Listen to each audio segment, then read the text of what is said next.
Bismillahirrahmanirrahim. Assalamualaikum warahmatullahi wabarakatuh. Anak-anak ustazah yang dirahmati Allah sekalian, insya-Allah hari ini ustazah akan teruskan dengan tajuk perkataan ataupun kata yang menggunakan imbuhan an.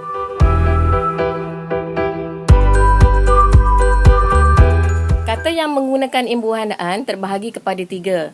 Yang pertamanya, imbuhan an yang dieja dengan menggunakan huruf nun sahaja. Yang keduanya, kata imbuhan an yang dieja dengan menggunakan kata imbuhan alif dan nun. Dan yang ketiga, mengeja kata yang menggunakan imbuhan dengan huruf hamzah nun. Bagi yang pertama, mengeja kata yang menggunakan imbuhan nun, contoh ialah perkataan arahan, arah, dan seterusnya sambung dengan nun. Seterusnya perkataan rawatan, rawat, dan tambahan nun. Yang kedua, mengeja dengan menggunakan imbuhan alif nun. Contohnya perkataan mingguan, minggu, dan tambahan alif nun. Kedua, gurauan, gurau, dan tambahan alif dan nun. Dan yang ketiga, mengeja kata yang menggunakan imbuhan dengan huruf hamzah nun. Contohnya, kecintaan, kecintaan, hamzah nun. Keduanya perasaan, perasaan, perasa, dan hamzah nun.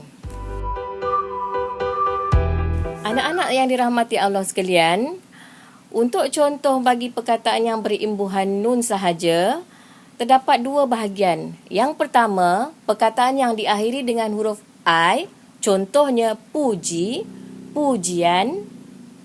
Dan yang contoh yang berikutnya ialah perkataan yang diakhiri dengan suku kata tertutup.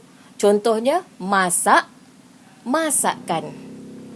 Selain daripada itu, contoh-contoh lain pada perkataan yang imbuhan I ialah tarian, buaian, pakaian. Manakala contoh-contoh bagi perkataan yang berakhir dengan kata dasar suku kata tertutup ialah rakaman, rawatan, tulisan.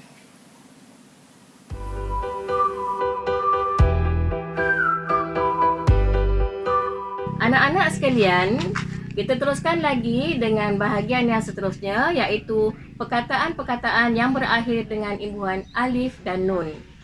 Untuk tajuk ini, ada dua bahagian. Yang pertamanya, kata dasar yang diakhiri dengan huruf U ataupun O dan waw hendaklah dieja dengan huruf alif dan nun. Manakala yang kedua, perkataan kata dasar yang termasuk bunyi diftong, iaitu diftong AU ataupun AU. Bagi bahagian yang pertama, kata dasar yang diakhiri dengan huruf U dan O, contohnya ialah perkataan palu, paluan. Seterusnya deru menjadi deruan. Perkataan perguru menjadi perguruan. Perkataan jamu menjadi jamuan. Untuk kata dasar yang termasuk dalam bunyi diftong, anak-anak tahu untuk diftong kita ada bunyi AU, contohnya pulau. Kita ada perkataan OI ataupun OI, contohnya perkataan kaloi. Dan juga AI ataupun I, contohnya perkataan kedai. Jadi untuk tajuk huruf alif nun ini, imbuhan alif nun ini, hanya diftong AU sahaja ataupun AU sahaja yang tergolong dalam kumpulan ini. Contohnya perkataan silau menjadi silau, alif dan nun. Seterusnya perkataan gurau menjadi gurauan, imbuhan alif dan nun. Perkataan seterusnya ialah pulau menjadi pulauan.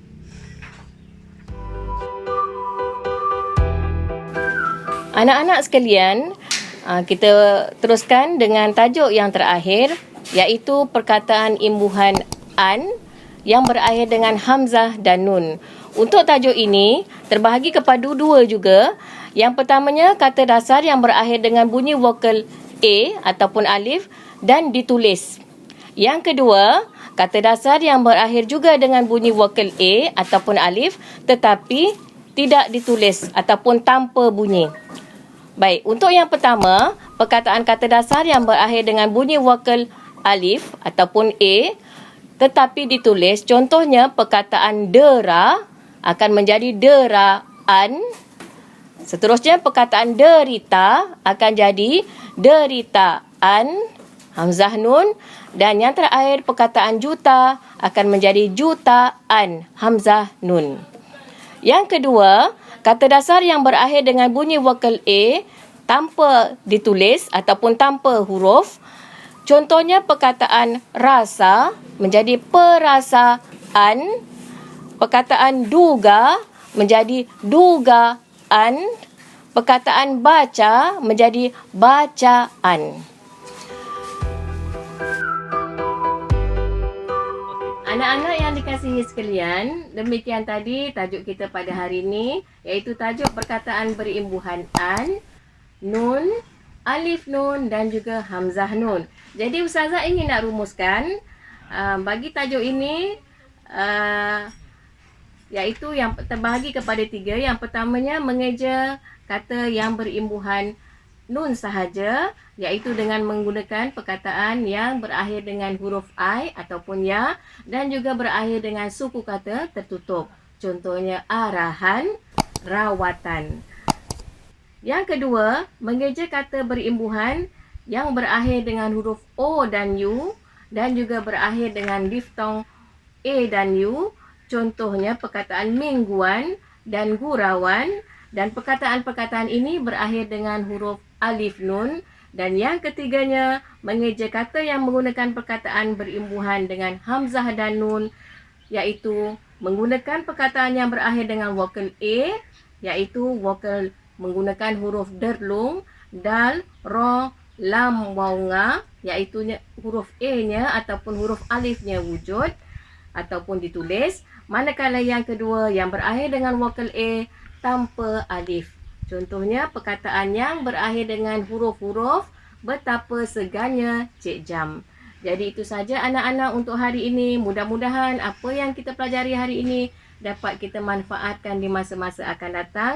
Sekian saja daripada Ustazah. Wabillahi taufiq wal hidayah. Assalamualaikum warahmatullahi wabarakatuh. Jumpa lagi di lain masa.